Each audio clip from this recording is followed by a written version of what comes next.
Welcome students. Now we'll be looking at the classification of the chordates. So here we are discussing about the phylum Chordata, which is divided into two phyla, that is Protochordata and Vertebrata. I am not taking Protochordate as a part of discussion, which we'll study somewhere or sometime later. So I am just classifying the phylum Vertebrata. So chordates, let me remind you, these are the organism with chord. Which chord?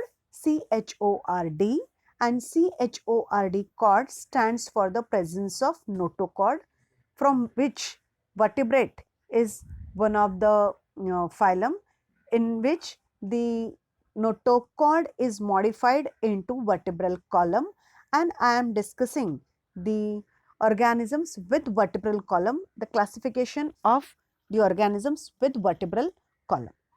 These are few of the examples which you know very well, and look at them and you find out how each one of this is different from the others.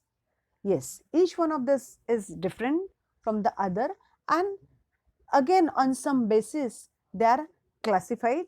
I am going to discuss again the key feature of each one of this, and the basis of classification is some of this. I will be discussing only one or two feature of this as a key feature, whereas it also has the key features as per the list. I have not included the level of organization in this video because all of them have almost similar kind of level of organization. So I have not included level of organization just to say they are all triploblastic, they are all true coelomate, they are all deuterostome, they all have well developed organ system, etc. So since these characteristics are common, they are not actually the basis of classification of the vertebrate. So I go ahead.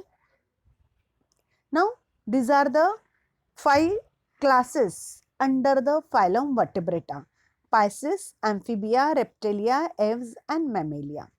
Let us discuss each one of this to look at its salient feature.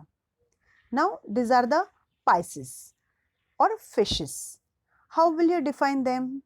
These are the spindle bodied invertebrates. These are spindle bodied vertebrates found in fresh or marine water. So no organisms are found spindle shaped which live in water. Yes, of course there are whales, but well represent mammalia since they have some different feature than that of the Pisces. So peculiar feature of Pisces is that they are spindle shaped organisms found in water body. Of course, again they have some list of the characteristics as I have given on the right side, for which they have again unique characteristic. These are amphibians, and known example to you is a frog, which is known to live in dual habitat. Okay, so these are the organisms which are found in the water as well as on the land. They are primarily aquatic and secondarily terrestrial. Primarily aquatic because they begin their life from the water. For reproduction, they have to come in the water. Their young ones live in the water, and once they become adult, they start living on the land too. So they are amphibians, dual. So they have dual habitat, ambience, they live in dual habitat. The next class is Reptilia, and these are some of the examples of class Reptilia. Snake you know well, there is a turtle, there is an alligator, and then what could be the unique feature representing all of them? So if you look at their skin, they all have scutes or scales. Then what's unique? Even fishes have scale.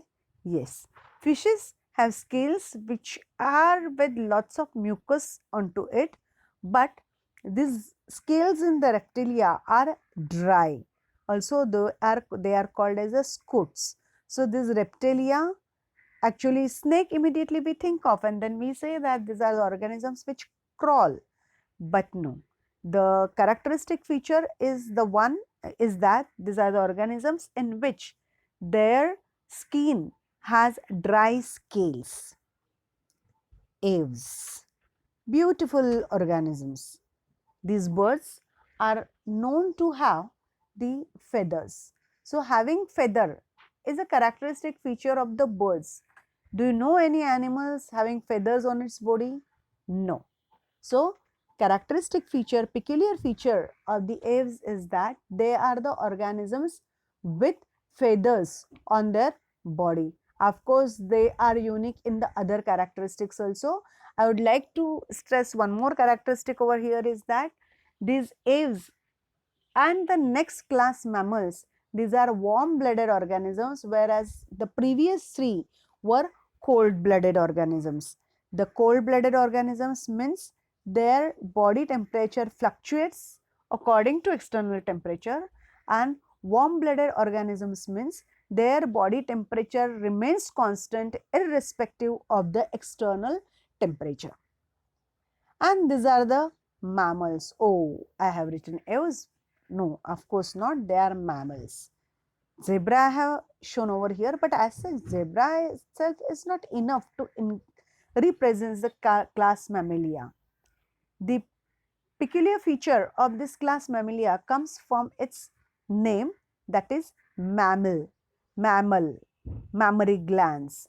These are the animals where their sweat glands are modified to form the mammary glands, and that is the class Mammalia. An important feature of the Mammalia, other important feature of Mammalia, I will say that they have external ear pinnae.